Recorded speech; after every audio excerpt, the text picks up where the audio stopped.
नमस्ते बच्चों, मैं अलका भागवतराव चोपड़े अमरावती महाराष्ट्र से आपको एक कहानी सुनाने वाली हूँ। इस कहानी का नाम है गधा और पत्थर। ये एक चीनी लोक कथा है। एक बार तिब्बत में जहाँ के पर्वत आकाश छूते थे, एक राजा राज्य करता था। वो अपने न्याय और ईमानदारी के लिए दूर दूर तक प्रसिद्ध था। सबसे ऊंचे पर्वत से लेकर सबसे गहरी घाटी तक राजा के न्याय की महिमा फैली हुई थी। उस राजा के राज्य में एक पहाड़ी पर दो गरीब लोग रहते थे। दोनों आदमी बहुत मेहनती और ईमानदार थे। वे अपने परिवारों को पालने की भरकस कोशिश करते थे। हर एक के परिवार में पत्नी, 10 बच्चे, माता पिता, चाचा चाची, दादा दादी आदि लोग रहते थे। एक दिन उनमें से एक आदमी अपने गांव से बाहर चला। पीछे पीछे उसके 10 बच्चे नाचते गाते हुए आए। उस आदमी के दोनों हाथों में तेल से भरा एक कांच का मर्तबान था। मर्तबान मतलब कांच का बड़ा बर्तन। वो रास्ते में लोगों को तेल बेचता जाता था।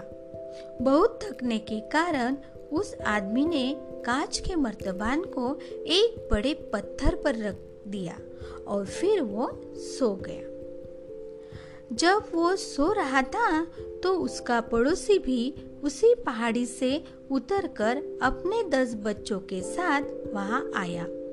बच्चे नाच गा रहे थे और आदमी आगे आगे अपने गधे के साथ चल रहा था। उस गधे पर इतनी लकड़ियां लदी थी कि वो गधा खुद एक छोटी पहाड़ी जैसा नजर आ रहा था। बेचारे गधे ने पत्थर पर रखे कांच के मर्तबान को नहीं देखा। गधे का पैर मर्तबान से टकराया और फिर कांच के बर्तन के हजारों टुकड़े हो गए और पूरा तेल पहाड़ी पर फैल गया। जिस आदमी का तेल था वो बहुत गुस्सा हुआ। उसने सारा दोष गधे के मालिक के सर मढ़ा दिया। गधे के मालिक ने कहा, इसमें उसकी कोई गलती नहीं थी। अगर गलती थी तो वो गधे की थी। जिस आदमी का तेल था उसने कहा कि वो तेल ही उसकी एकमात्र पूंजी थी और अब वो अपनी पत्नी, 10 बच्चे, माता पिता, चाचा चाची, दादा दादी आदि को क्या खिलाएगा। उसका कांच का मर्तबान टूटा, पर उसमें उसकी भी कोई गलती नहीं थी। दोनों आदमियों में खूब तू मैं हुई। लड़ाई भी झगड़ा भी हुआ। दोनों के 10-10 बच्चे एक दूसरे से लड़ने लगे, चिल्लाए, पर उससे कुछ बात नहीं बनी। फिर अंत में दोनों आदमी राजा के पास न्याय के लिए गए। राजा ने दोनों आदमियों की बात ध्यानपूर्वक सुनी। उसे दोनों में से किसकी भी गलती नजर नहीं आई।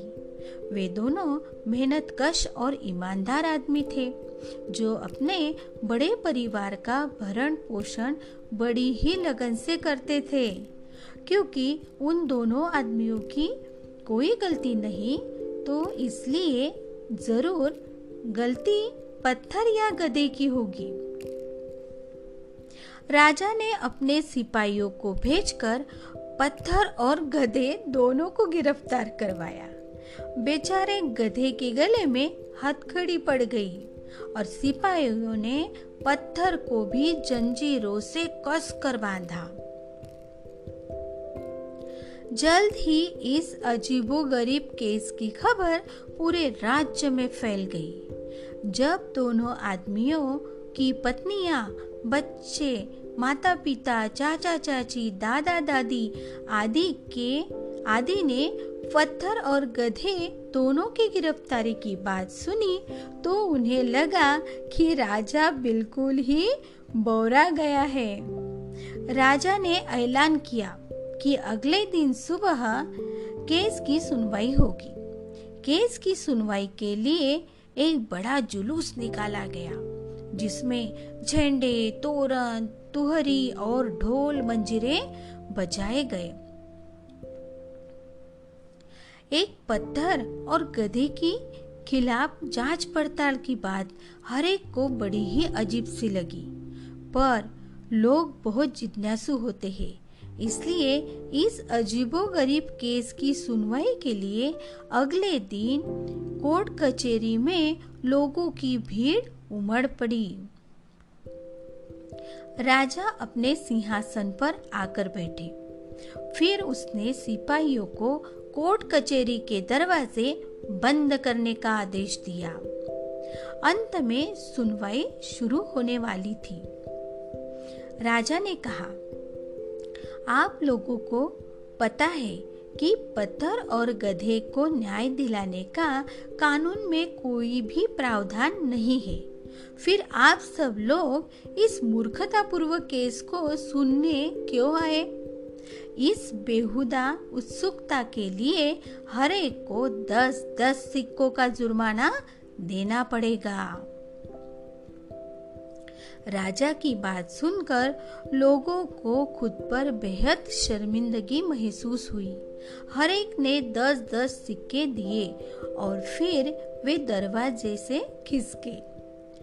आखिरी आदमी जाने के बाद राजा ने सभी सिक्के उस आदमी को दे दिए जिसने अपना तेल खोया था। गधे को मुक्त कर दिया और पत्थर को उसके स्थान पर वापस रखवा दिया। फिर केस की सुनवाई खत्म हुई। दोनों आदमी खुशी खुशी अपने घर लौट गए। अगले बहुत सालों तक राजा बड़े विवेक और ईमानदारी के साथ अपने राज्य पर शासन करता रहा। उस दिन से लोगों ने बेकार की उत्सुकता पर ज्यादा ध्यान नहीं दिया। उन्होंने पत्थर और गधे के केस से अच्छा सबक सीखा था और वो सबक वो जिंदगी भर नहीं भूलेंगे। तो बच्चों, इस कहानी से हमने क्या सीखा? कि बेकार की उत्सुकता पर ज्यादा ध्यान नहीं देना चाहिए। तो चलो फिर मिलेंगे अगली कहानी के साथ। धन्यवाद।